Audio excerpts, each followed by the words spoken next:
The FEMA plans to imprison American citizens have generated a lot of interest around the country in locating the potential prison camps throughout the country. These may be facilities currently being used as prisons, such as those you saw earlier, or prisons that are being built supposedly in the name of the war on drugs, or facilities that have other uses but which could be quickly used to detain large numbers of people, such as this Amtrak facility in Beech Grove, Indiana. We're standing now in the main parking lot, which doesn't look too sinister.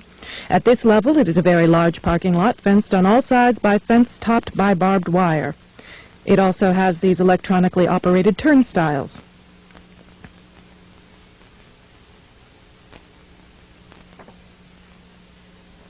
There is also a surveillance camera, just like we saw at the FEMA facility, pointing out to the parking lot, and a helicopter windsock.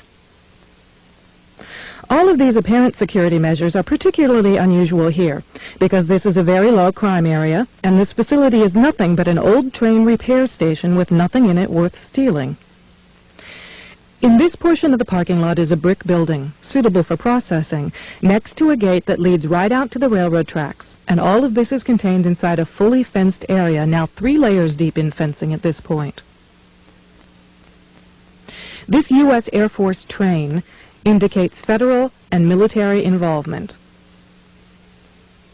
Facing the opposite direction, you can see that this area, too, is a very large fenced area with railroad track running the length of the fence and plenty of warehouses.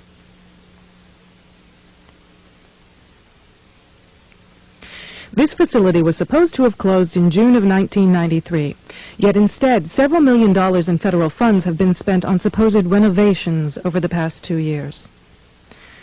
Helicopter windsocks and markers are evident throughout the property.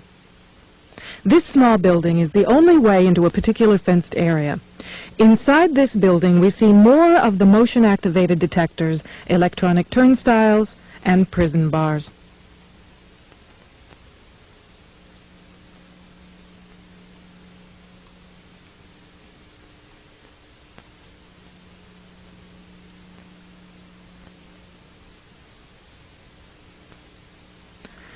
All of the renovations to this property have involved putting in new fencing, electronic turnstiles, concrete flooring in unused warehouse buildings, and putting in large gas furnaces on buildings that were never heated any time in the past 20 years.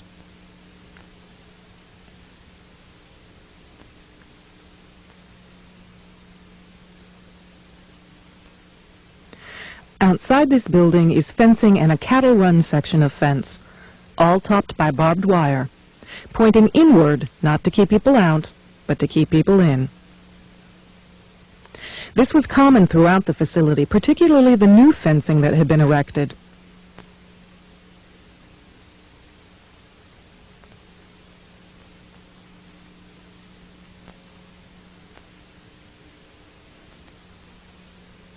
Inside the fenced area on the other side of the building, you'll see signs that say Red Zone, right up next to the railroad tracks that run the length of the fenced area.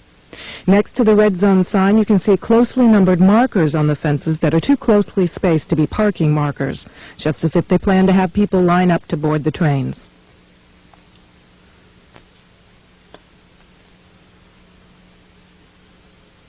Here's a helicopter marker on the power lines outside the facility, indicating expected helicopter traffic, and again, another tall radio antenna. Looking around, you can get an idea of how huge this place is and how many people it could contain in its fenced-in area.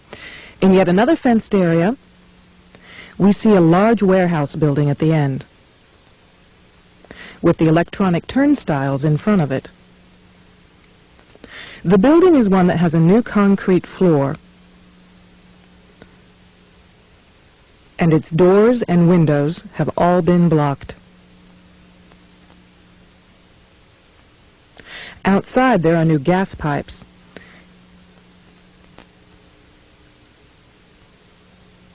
Even as we were filming, a black helicopter flew over us, observing what we were doing, which has happened many times when we have been at the facility.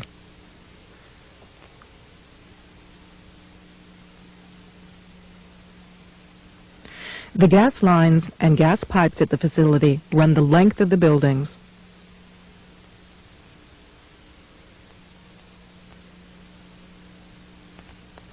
And come out at some very, very large, brand-new furnaces that have been installed at the buildings throughout the facility.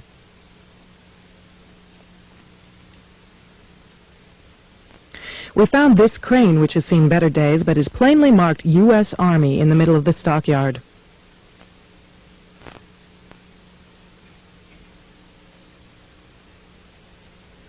We found other fully working military trucks and equipment here at other times. Inside the facility, we found large fenced-in areas next to the railroad tracks marked Green Zone and Blue Zone, suitable for holding a lot of people. Many of the old warehouse buildings have had new concrete floors put into them. Unused sections of railroad track have been dug up and replaced, and from the supplies in the stockyards, it is obvious they will be doing even more construction and fencing.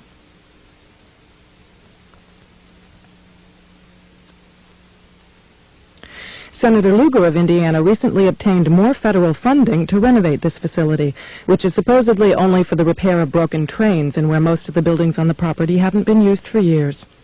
It certainly appears they are expecting more than just broken trains.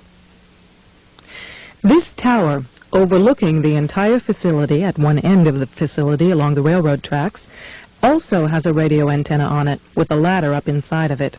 It would make an excellent watchtower.